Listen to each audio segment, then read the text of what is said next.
Tratatzen du. Maitía Nucida nos cuenta la historia de Juana de Undurain, ocurrida en el siglo XVIII. Juana, hija de un ilustre noble, se enamoró de Miguel, que aunque no poseía una cuantiosa fortuna, ejercía la abogacía.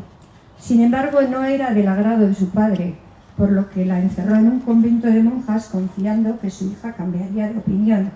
Pero no fue así. En cuanto alcanzó la mayoría de edad, 25 años, abandonó el convento y un año más tarde consiguió el permiso de su padre y se casó con Miguel. Otra de las canciones, la segunda canción de este bloque que voy a hablar es Maite. Seigarrena denak ezagutuko duzuen abestia da, Maite, baina agian ez duzue jakingo Pablo Sarozabalek Jaialai luze metrailerako konposatu zuela. Esta película, Jaialai, se estrenó en Madrid en 1940.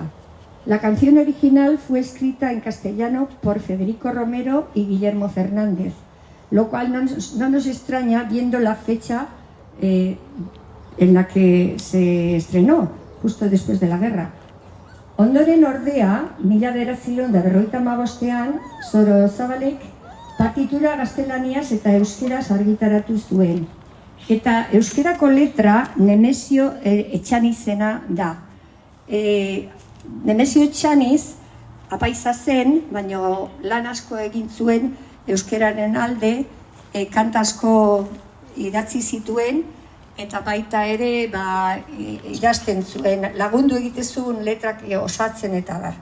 Geroztik gehienetan euskeraz abesten da eta guk ere horrela egingo dugu. Beraz, lehenengo blokea horrela da.